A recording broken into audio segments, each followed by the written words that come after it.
आज हम भाजकता के नियम के बारे में जानेंगे। सबसे पहले है दो की भाजकता का नियम। वह संख्या जिसके इकाई का अंक 0, 2, 4, 6, 8 में से कोई हो तो उस संख्या में 2 का भाग पूरा पूरा जाएगा। जैसे कि 148 है, इसमें इकाई का अंक क्या है 8 है, तो इसका मतलब इकाई का अंक सबसे पीछे का अंक होता है, तो इसमें इकाई का अंक क्या है 8 है, तो इसमें 2 का भाग पूरा पूरा जाएगा। 148 में 2 का भाग पूरा पूरा जाएगा। इसी प्रकार आप सभी संख्याओं पर अप्लाई कर सकते हो। देख सकते हो कि इसका इकाई का अंक 0, 2, 4, 6, 8 है, तो उसमें 2 का भाग पूरा पूरा जाएगा। फिर आ जाता है 3 की भाजकता का नियम। किसी संख्या के अंकों के योग में यदि 3 का भाग पूरा पूरा जा रहा है तो उस संख्या में भी 3 का भाग पूरा पूरा जाएगा। अंकों का योग जैसे कैसे, एक दो उदाहरण ले लेते हैं। जैसे कि 117 हमने ले लिया, 117 लिया है, तो इसके अंकों का योग हो गया 1 प्लस 1 प्लस 7। 3 अंक है, 1, 1 और 7, तो 1 प्लस 1 प्लस 7, तो इसका योग आ जाएगा 9। 9 में 3 का भाग पूरा पूरा जाता है, इसका मतलब 117 में भी 3 का भाग पूरा पूरा जाएगा। इस प्रकार आप सभी संख्याएं जांच कर सकते हो कि किसमें 3 का भाग जा रहा है या नहीं जा रहा है। फिर आ जाता है 4 की भाजकता का नियम। 4 की भाजकता का नियम है, उसमें एक जान लेते हैं कि भाई कभी भी 2 की पावर n, 2 की पावर n के रूप में कोई भी संख्या है, तो उसमें यदि पीछे वाले n अंकों में इस संख्या का भाग दे दिया जाए, जिस संख्या का है तो उस संख्या का भाग दे दिया जाए तो पूरा पूरा जा रहा है, इसका मतलब वो संख्या उस इस अंक से विभाजित होगी। कैसे, अब पूरा जान लेते हैं अब ढंग से। तो ये 4 है, 4 आप जानते हो 2 इंटू 2 होता है। यदि 2 को जितनी बार, किसी भी संख्या को जितनी बार गुणा करोगे उतनी घात लग जाएगी। तो 2 को 2 बार गुणा किया और घात कितनी लग जाएगी 2। इसका मतलब किसी संख्या के यदि अंतिम 2 अंकों में 4 का भाग पूरा पूरा जा रहा है तो उस संख्या में भी 4 का भाग पूरा पूरा जाएगा। जैसे कि 1028 है, तो 28 में हम पीछे वाले 2 अंक 28 है, 2 और 8 है, तो इसमें हम 4 का भाग देंगे तो पूरा पूरा जा रहा है, 7 बार जाएगा, पूरा पूरा जा रहा है, इसका मतलब इस 1028 में भी 4 का भाग पूरा पूरा जाएगा। अब इसी प्रकार 2 की पावर 3, 2 की पावर 3 होती है 8, तो 8 की भाजकता का नियम क्या हो गया, अंतिम 3 अंकों में यदि 8 का भाग पूरा पूरा जा रहा है, उस संख्या के अंतिम 3 अंकों में यदि 8 का भाग पूरा पूरा जा रहा है, उस संख्या में भी 8 का भाग पूरा पूरा जाएगा। आप कोई भी एक संख्या लेकर के देख सकते हो। और यदि यहाँ पर ये 4 वाला है, इसमें भी एक ध्यान रखना है कि यदि डबल 0 है तो भी उसमें 4 का भाग पूरा पूरा जाएगा, और इसमें भी यदि यहाँ 3 0 अंतिम अंत में 3 0 है तो उसमें भी 8 का भाग पूरा पूरा जाएगा। अब आगे हम एक संख्या चेक करते हैं। जैसे कि हम ले लेते हैं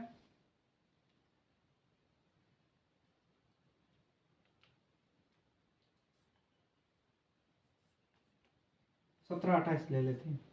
तो 1728 में हम अंतिम 3 अंक है 728 है, इसमें हम 8 का भाग देके देखेंगे, जिसमें 8 का भाग जा रहा है, क्योंकि 8 में 72 और 91 बार चला जाएगा अंतिम 3 अंकों में भाग, तो इस पूरी संख्या में जाएगा। अब ये तो बड़े बड़े मान बढ़ रहे हैं, तो इस हिसाब से कम देना, यहाँ तक दिए जाते हैं, 8 तक तो दिए जाते हैं। फिर 16 की भाजकता का नियम आप जानना चाहते तो अच्छी बात है, नहीं तो ये भी इससे पूछा नहीं जाता है, 8 तक तो पूछा जाता है। तो 2 की पावर 4 है, इसका मतलब यदि किसी संख्या के अंतिम 4 अंकों में 16 का भाग जा रहा है तो वो संख्या भी 16 से पूर्णतः विभाजित हो गई, ये ध्यान रखना है। अब आ जाता है, हमने 4 की भाजकता के नियम तक पढ़ लिया, अब आ जाता है 5 की भाजकता का नियम। अब किसी संख्या के इकाई के अंक या तो 0 हो या 5 हो तो उस संख्या में 5 का भाग पूरा पूरा जाएगा। अब आ जाता है 6 की भाजकता का नियम। अब 6 की भाजकता का नियम क्या है, 6 होता है 2 इंटू 3, यानी कोई संख्या 2 और 3 दोनों की भाजकता का नियम का पालन कर रही है तो वो संख्या 6 से भाज्य होगी। कैसे, अब हम जानेंगे।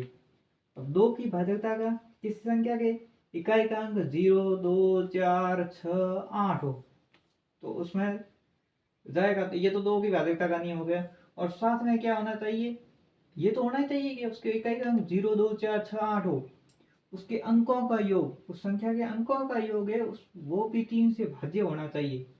अंकों का योग 3 से भाज्य होना चाहिए। इसके नोट्स सबसे एंड में मिल जाएंगे। अब आ जाता है 7। अब 7 की भाजकता का नियम, आप सीधे भाग दोगे तो भी टाइम कम लगेगा, अब फिर भी हम एक देखिए उदाहरण देख लेते हैं करना कैसे है। इसमें करने का ये तरीका है कि हमें सबसे जो पीछे वाला अंक है वो ले लेना है, यहाँ पर छोड़ देना है। पहले जो दो अंक लिखे उनको छोड़ देना, मतलब जो अंतिम एक अंक है उसको छोड़ देना, यहाँ पर लिखना नहीं है। फिर इसको माइनस करना है 3, जो अंतिम अंक दे रखा है उसको यहाँ लिखना है, फिर गुणा करना है 2 से। तो फिर हम तो ये हो गया 3 दूनी 6, ये आ गया 28। तो इसमें 28 में यदि 7 का भाग जा रहा है तो उस संख्या में भी 7 का भाग जाएगा। तो आप इतना माथा बच्चे नहीं करोगे तो अच्छा रहेगा, सीधा 7 का भाग देख के देख लोगे तो अच्छा रहेगा। अब इसी प्रकार यदि 14 का दे रखा है, 14 की भाजकता का नियम, 14 की भाजकता का नियम क्या है, उसमें वो 2 तथा 7 की भाजकता का नियम पालन करना चाहिए। तो यदि दोनों का पालन कर रहा है 2 तथा 7 की भाजकता का नियम, तो 14 का भाग जाएगा। अब आ जाता है 8, 8 का भी पढ़ लिया। अब आ जाता है 9। अब 9 की भाजकता का नियम क्या है, किसी संख्या के यदि अंकों का योग 9 से भाज्य है तो उस संख्या में 9 का भाग पूरा पूरा जाएगा। अब आ जाता है 10 की भाजकता का नियम, किसी संख्या के यदि इकाई का अंक 0 है तो उस संख्या में 10 का भाग पूरा पूरा जाएगा। अब आ जाता है 11 की भाजकता का नियम। 11 की भाजकता का क्या नियम है कि किसी संख्या के सम स्थान के अंकों का योग तथा उसी संख्या के विषम स्थान के अंकों का योग और उनका हम अंतर निकालेंगे। फिर क्या करेंगे, सम स्थान के अंकों का योग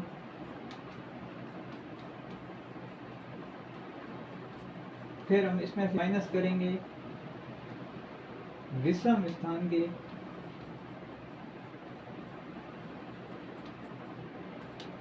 अंकों का योग।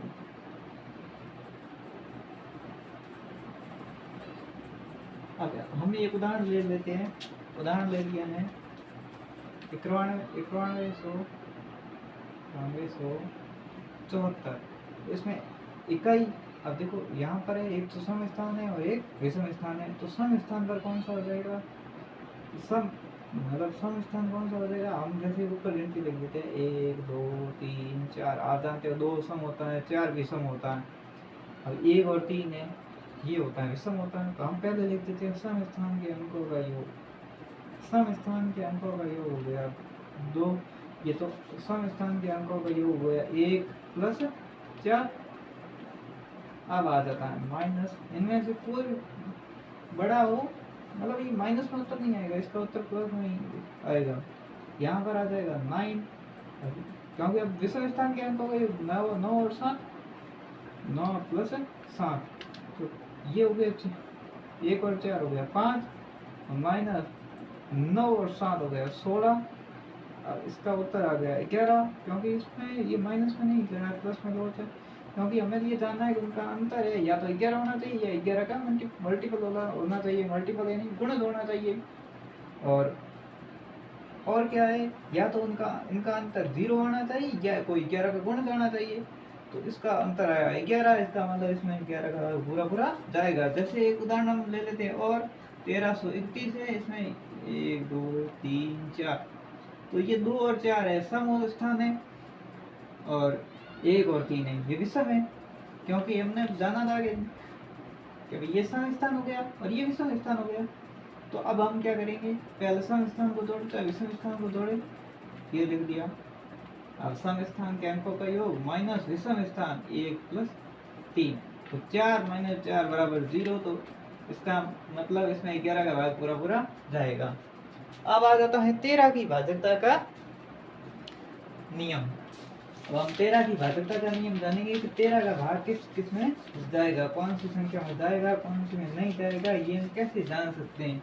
वैसे हम भाग लेके देखें तो उसमें आसान रहेगा, इसका जो कुछ ज़्यादा रहता नहीं है, क्योंकि ये नियम भी देखो तो भी इसमें थोड़ा लेंथी लगेगा आपको, क्योंकि ये 13 है। 13 की भाजकता का नियम, जैसे कि हमने कोई भी संख्या ले ली, ये ले लिए 169, इसमें 13 का भाग जाएगा या नहीं जाएगा हमें चेक करना है। हम क्या करेंगे, सबसे पहले हम इकाई के अंक को अलग निकाल देंगे।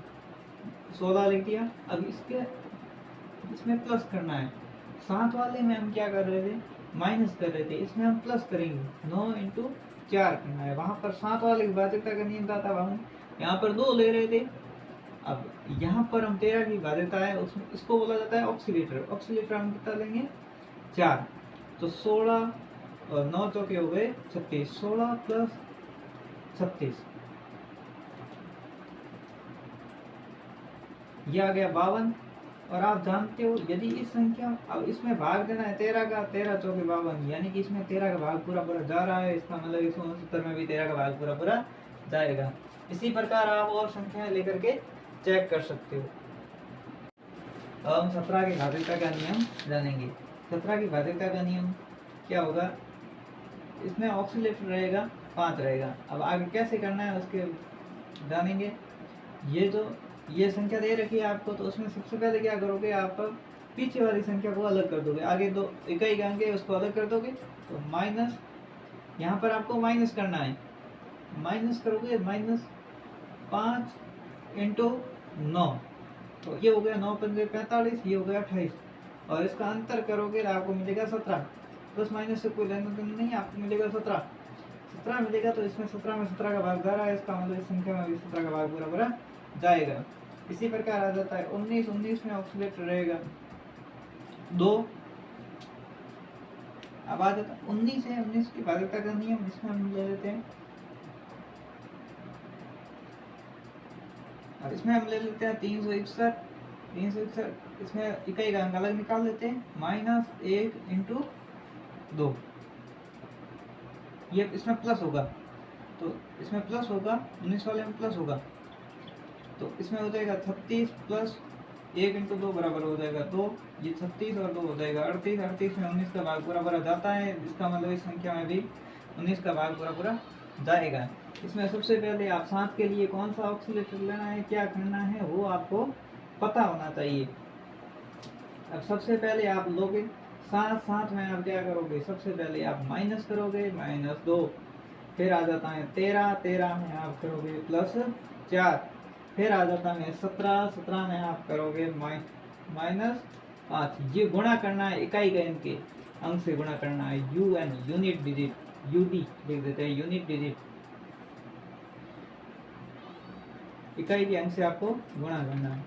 अब आ जाता है 19 में आप क्या करोगे, +2 इंटू यूनिट डिजिट यानी इकाई का अंक है, इसको गुणा करके हम निकाल सकते हैं। सबसे पीछे वाला अंक है, उसको ये ऑक्सीलेटर दे रखे हैं, इसे गुणा करेंगे, फिर इनको घटाते जाएंगे, फिर हम चेक करेंगे कि उस संख्या का भाग जा रहा है या नहीं जा रहा है। सभी के लिए अलग अलग ऑक्सीलेटर है, इनको ऑक्सीलेटर को आपको ध्यान रखना है। 7 का ऑक्सीलेटर होता है -2, यानी कि आपको घटाना है। 13 का ऑक्सीलेटर +4 हो जाएगा, इसका मतलब आपको जोड़ना है। 17 का ऑक्सीलेटर -5 है, इसका मतलब माइनस करना है। 19 का ऑक्सीलेटर कितना है, प्लस है, इसका मतलब जोड़ना है। तो कुछ में घटाना भी है, कुछ में जोड़ना भी है, ये आपको ध्यान रखना है।